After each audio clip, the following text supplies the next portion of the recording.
ഇനി അടുത്തത് നമുക്ക് സ്പീച്ചാണ്. 6 മാർക്കിന് ചോദിക്കുന്ന ഒരു ക്വസ്റ്റ്യനാണ് സ്പീച്ച്. അപ്പോൾ സ്പീച്ച് എങ്ങനെ തയ്യാറാക്കാൻ നോക്കാം. ഇപ്പോൾ നിങ്ങൾ സ്ക്രീനിൽ കാണുന്ന ഈ കാര്യങ്ങളൊക്കെ തന്നെയാണ് നിങ്ങൾ എഴുതേണ്ടത്. ഞാൻ പറഞ്ഞുതരാം അതെങ്ങനെയൊക്കെ എഴുതണം എന്നുള്ളത്. അപ്പോൾ സ്പീച്ച് നിങ്ങൾക്ക് 2 രീതിയിലാണ് ചോദിക്കുക. ഒന്നുകിൽ നിങ്ങൾക്ക് പഠിക്കാനുള്ള ഏതെങ്കിലും ഒരു കഥയെ ബേസ് ചെയ്തുകൊണ്ട് നിങ്ങളോട് ഒരു സ്കൂളിൽ എന്ത് ചെയ്യാൻ സ്പീച്ച് നടത്താൻ പറയും. അപ്പോൾ അങ്ങനെ പറയുമ്പോൾ നിങ്ങൾ ഇതിൽ കാണുന്ന പോലെ തന്നെ respected teachers and my dear friends എന്ന് അഭിസംബോധന ചെയ്തുകൊണ്ട് തുടങ്ങുക. അതല്ലെങ്കിൽ ചിലപ്പോൾ നിങ്ങളുടെ ഏതെങ്കിലും കഥാപാത്രം നടത്തുന്ന ഒരു സ്പീച്ച് ആയിരിക്കും. അപ്പോൾ നിങ്ങൾക്ക് ഏറ്റവും നല്ലത് ലേഡീസ് ആൻഡ് ജെന്റിൽമെൻ എന്ന് കൊടുക്കുന്നതാണ്. ഇനി ബാക്കിയുള്ള കാര്യങ്ങൾ എന്തൊക്കെയാണ് നമുക്ക് വായിച്ചു നോക്കാം. നിങ്ങൾ ഏത് സ്പീച്ച് തുടങ്ങുകയാണെങ്കിലും ആരുടെ സ്പീച്ച് തുടങ്ങുകയാണെങ്കിലും ഇനി പറയുന്ന ഡയലോഗിൽ തുടങ്ങിയാൽ മതി.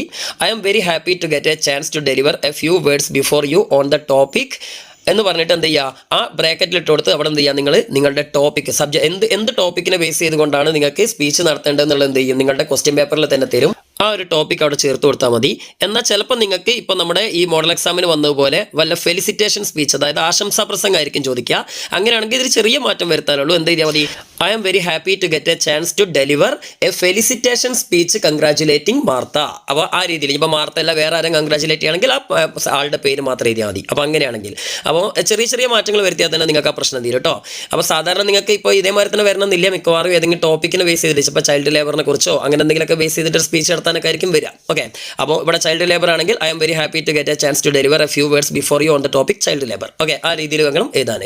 ഇനി അടുത്ത സെന്റൻസ് ഒക്കെ എല്ലാത്തിലും എഴുതാം. എന്താ പറഞ്ഞത്, I would like to start my speech with a famous proverb man proposes God disposes. നേരത്തെ നമ്മൾ ഡയറിയിൽ എഴുതിയിരുന്ന അതേ ഉടായ്പ പ്രോവർബ് തന്നെയാണ് ഇവിടെയും പറഞ്ഞിട്ടുള്ളത്. അതായത് മനുഷ്യൻ ഒന്ന് കരുതുന്നു ദൈവം മറ്റൊന്ന് നിശ്ചയിക്കുന്നു എന്നുള്ള രീതിയിലുള്ള ആ ഒരു പ്രോവർബ് എന്ത് ചെയ്യുക, അത് പ്രോവർബോട് കൂടിയിട്ട് തുടങ്ങാനാണ് ഞാൻ ആഗ്രഹിക്കുന്നതെന്ന് പറഞ്ഞിട്ട് അതങ്ങോട്ട് എഴുതുക. എന്നിട്ട് എന്ത് ചെയ്യുക, I think it is really apt in the case of every human being. എല്ലാ മനുഷ്യരുടെ കാര്യത്തിലും ഇത് വളരെ അനുയോജ്യമാണെന്ന് ഞാൻ കരുതുന്നു.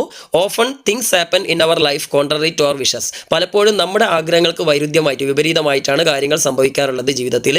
That is why I said so. അതുകൊണ്ടാണ് ഞാൻ ഇങ്ങനെ പറഞ്ഞത്. I can share some my personal experiences with you to justify my statement. എൻ്റെ ഈ പ്രസ്താവനയെ നീതീകരിക്കുന്നതിനായിട്ട് എൻ്റെ കുറച്ച് പേഴ്സണൽ എക്സ്പീരിയൻസ് ഞാൻ നിങ്ങളുമായി ഷെയർ ചെയ്യുകയാണ് എന്ന് പറഞ്ഞിട്ട് പിന്നെ നിങ്ങൾക്ക് എന്താണ് ടോപ്പിക്ക്, ആ ടോപ്പിക്ക് അടുത്ത പാരഗ്രാഫിൽ അങ്ങോട്ട് എഴുതി കൊടുക്കുക. ഒന്നും കിട്ടില്ലെങ്കിൽ നിങ്ങൾ പഠിച്ചിട്ടുള്ള എന്തെങ്കിലും ഡയറിയോ നറേഷനോ എന്തെങ്കിലും സാധനം അതിൻ്റെ ഇടയിലുണ്ട് എന്ത് ചെയ്യുക, അവിടെ കയറ്റി കൊടുക്കുക. കുറച്ച് സെൻറ്റൻസുകൾ, ഒരു ചെറിയൊരു പാരഗ്രാഫ് എങ്കിലും എഴുതുക. അതിനുശേഷം പിന്നെ അവസാനത്തെ പാരഗ്രാഫിൽ ഇപ്പം പറയുന്ന കാര്യങ്ങൾ എഴുതുക. Now I am concluding my words. നേരത്തെ നമ്മൾ ലെറ്ററിൽ എഴുതിയ അതേ ഡയലോഗ് തന്നെയാണ് അല്ലേ. അപ്പോൾ എന്താണ്, ഞാൻ എൻ്റെ വാക്കുകൾ ഉപസംഹരിക്കുകയാണ്. Hope you enjoyed my speech. എൻ്റെ ഈ ഒരു പ്രസംഗം നിങ്ങൾ എൻജോയ് ചെയ്തെന്ന് വിശ്വസിക്കുന്നു. Once again I thank you from the bottom of my heart. ഞാൻ ഹൃദയം തുറന്ന് നിങ്ങൾക്ക് ഒരിക്കൽ കൂടി നന്ദി രേഖപ്പെടുത്തുന്നു എന്ന് പറഞ്ഞിട്ട് ലാസ്റ്റ് എല്ലാവർക്കും ഒന്നും കൂടി താങ്ക് യു ഓൾ പറയാം, നിർത്തുക. ഓക്കെ, അവിടെ ജയ് ഹിന്ദ് എന്നൊന്നും കൊണ്ടുപോയിട്ട് എഴുതരുത്. ഞാൻ ഇന്നലെ പറഞ്ഞ മാതിരി, കാരണം കഥാപാത്രം എപ്പോഴും ഇന്ത്യക്കാരനാവണമെന്നൊന്നുമില്ല, അമേരിക്കക്കാരനൊക്കെ ആവും. അപ്പോൾ പിന്നെ വെറുതെ ജയ് ഹിന്ദ് വേസ്റ്റ് ആക്കണ്ട. ഓക്കെ, അപ്പം ഇത്ര എഴുതി കഴിഞ്ഞാൽ നിങ്ങൾക്ക് എന്തായാലും 3 മാർക്ക് കൺഫേം ആണ്. ചിലപ്പോൾ നിങ്ങൾക്ക് ടീച്ചർക്ക് ഔദാര്യം ഉണ്ടെങ്കിൽ 4 മാർക്കോ 5 മാർക്കോ ചിലപ്പോൾ നിങ്ങൾക്ക് കിട്ടും.